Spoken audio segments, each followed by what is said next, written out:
Because sometimes someone will say something, you think, oh, that's funny, someone should put it in the script. And then you go, well, what would the rest of that character look like? And either a character is built from something someone says, or a character is built from something the way someone is. Ideas are interesting because historically my ideas tend to come to me when I'm half asleep. So I guess I'm a better writer when I'm not thinking out loud or thinking too hard, I guess, is what happens, because I'll be lying in bed and and it'll come to me and I'll be stressing out, like reaching for my phone, like don't fall asleep before finishing typing this, and then I'll wake up with the weirdest notes on my phone. Some people get them from people in their lives, some people get them from just letting their mind wander. I know I get them from it sounds really sad, but for me it's almost things that I would find interesting or like to happen to me.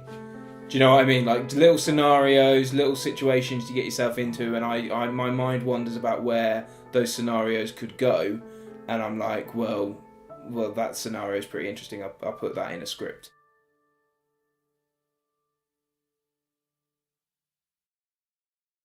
Welcome back to another just 100 little pages.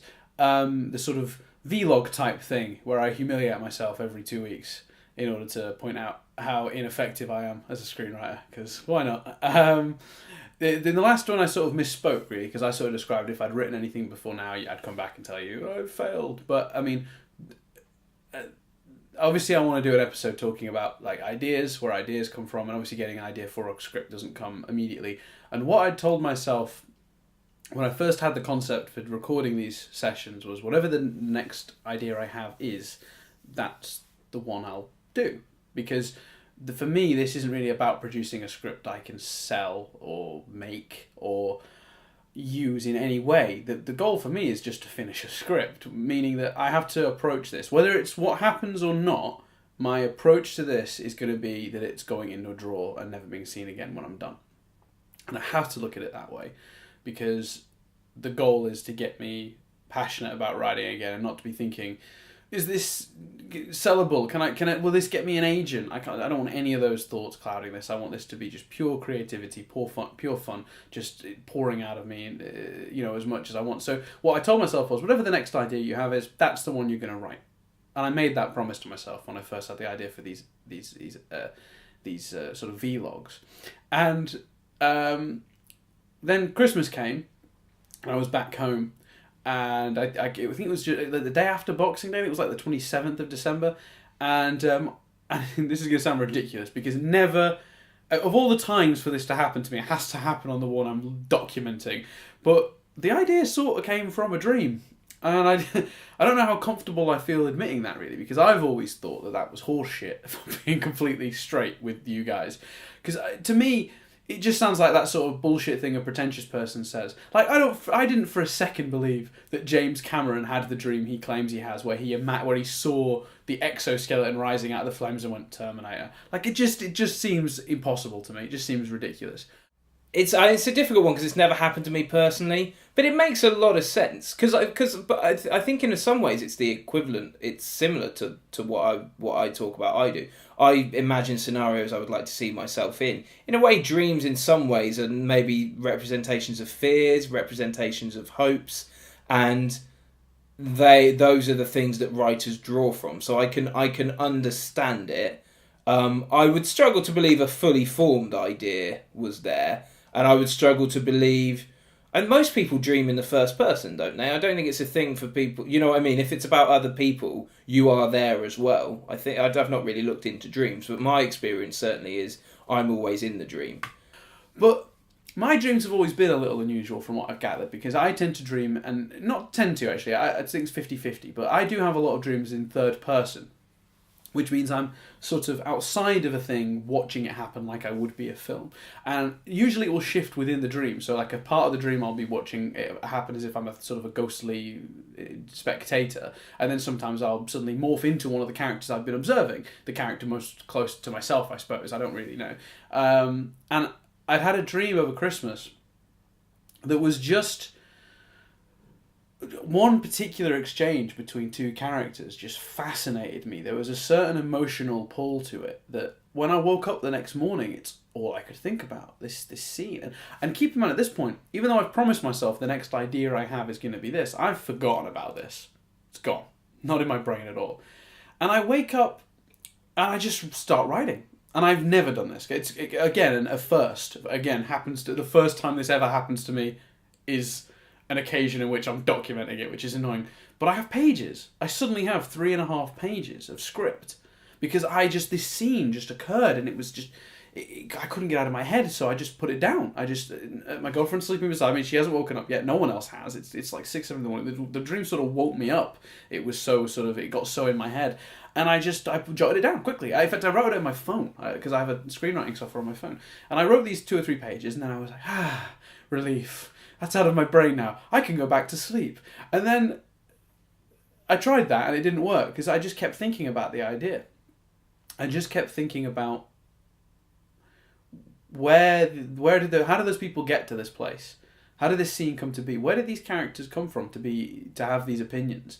And I started developing it without realizing it. And eventually I was thinking, that's a feature film. And then my heart dropped. I now have to write that feature film because I said the next idea I have is going to be the one. So I now essentially am writing the one genre I never thought I would ever write, because the scene arguably comes from what most accurately can be described as a romantic comedy.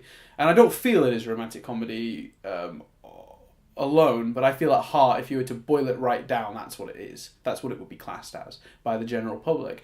And I never would have imagined writing one, and I never would have expected to come up with an idea for one, but now I have to write that.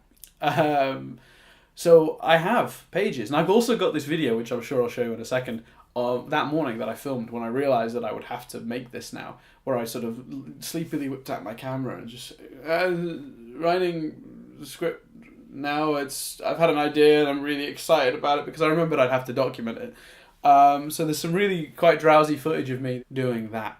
So it's good that the idea for this particular script that I'm now going to have to spend the next, I don't know, God knows how many months putting together, it's good that it's come to me naturally, and it's good that it came from such a weird place as a dream, because even though I find that annoying that I now have to be that pretentious guy that's like, well, it came to me in a dream, I think that's good in the sense of I think the idea has come more organically and it grew organically, and I think that's important for screenwriting. Ideas on the spot do often actually come from a place that something you've already come up with. If you were to say to me now, write a play, I would have I would know what play I would write. If you were to say to me now, write a movie, I would know what movie I would write. Do you know what I mean? There is writers.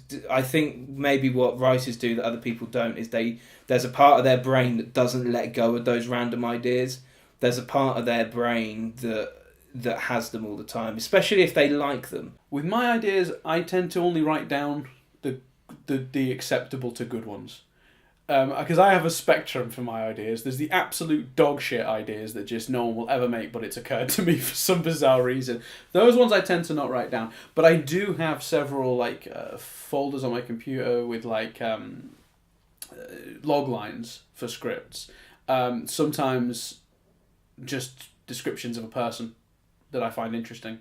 Do you know what I mean? There's not a folder on my computer with 4 started scripts. There's 4 started scripts sat in my head, and that in a way is frustrating, because it would almost be better to have 4 scripts that have been started than 4 ideas. So for me, the idea will sit in my brain until I'm convinced it could be a good script. Once I think the potential is there, because my brain has developed the idea to a certain level, then I have to put it down. And that doesn't always mean writing. That's why I have a hard drive full of, log lines and concepts and character ideas, because at that point then there's just no physical way for me to write all of them because there are just too many that occur to me. And I'm not. That's not me saying, oh, I'm just a fucking well of brilliant ideas. I'm not. I acknowledge that when I do go back to those documents, quite a few of them are utter shit. But in the moment, I feel like I can make them work. And sometimes I wonder, actually, when I go back to them, are they shit because I've sort of forgotten the development of the idea? Like the things that in my head made it sort of function, little ticks, because of the way I've written it down. Maybe that's my flaw. Maybe that when I have these ideas, I don't then document them in enough detail at first that if I don't carry it forward from there and come back to it months later, is it any longer a good idea? Because I've forgotten half the things that made it work. So I just see the concept slightly more stripped back, forget the work I put into it to make it function as a script, and I'm going, that's a crap idea. Maybe that's what happens. I don't know. So this one's interesting in that I've not done that. I've had the idea and now it's immediately going to execution, which is what I should do more, and I'm trying to encourage more in myself because I think it's important to catch your flaws. And I think as a writer, you don't want to miss an idea because you waited too long. And often I'm harsh on myself because I do. Yeah, I don't. If I can't think of an idea, if I'm not writing, I don't feel as depressed as I know other people do, and I know Dan. If I go 2 months without writing something, it doesn't depress me as much as I know it depresses Dan. But that, I think, is a difference of process. That's because in my mind I've not written something for 2 months because the idea hasn't percolated, whereas in Dan's mind, Dan's too harsh on himself. In Dan's mind, if he's not written for 2 months, it's because he's not dedicated the time to writing. There are ideas I've been passionate about and been thinking about for 4 or 5 years, and they've not hit paper. And every single day that idea isn't on the page, I hate myself a little more, and that's hard to deal with because you feel like a failure. My logical brain tells me you've not failed. The fact these pages, that these don't exist yet, isn't a failure. But that heart, the heart of the writer, whatever you want to call it, the thing inside of me that makes me want to be a storyteller, tells the logical brain, you're a fucking jackass. Look at you. You're a mess. You had this idea. You were passionate about it. Did you put it to paper? No, because you're useless. Because you failed. Because you weren't committed enough. And, I mean, it's hard to ignore that voice because he's saying a lot of things that are true. And that's why this is a really neat idea, me documenting this, because it's forcing me to have an idea and then immediately write it. I'm not going to be beating myself up in 6 months that I didn't develop this one properly. Maybe that's what I need to be. Maybe this will teach me that habit. Maybe this idea will be executed fully and I'll be pleased. And maybe from now on I'll do that with every single idea. And there won't be any ideas sitting in a notepad or a Word file that'll never go anywhere because I've forgotten half of them and I only put down a certain amount of notes.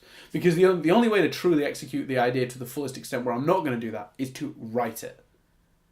So now becomes the next step of the next couple of weeks is to start planning it. So next time you hear from me, I'll be doing that. That's going to be exciting, and I don't mean that sarcastically, even though I sound a little bit sarcastic when I said it. No, I think it's going to be interesting to see how I cope with that, and because I think if there's a chance that we may find the fork in the road comes here, where I discover the idea doesn't work as well as I thought it did. And that there's no substance to it. Because that's my biggest fear right now, is that the idea is quite thin. I don't know if there's 100 pages from the concept, but I'm hoping that I'm going to find that having a story that isn't going to be jam-packed into 100 pages, I'm going to have a script that I can explore the ideas properly. That's good in theory.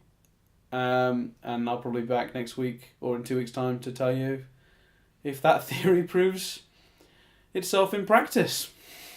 May not. So yeah, that is everything for this week on Just 100 Little Pages. Thank you for listening to me ramble, and I'll see you in a couple of weeks.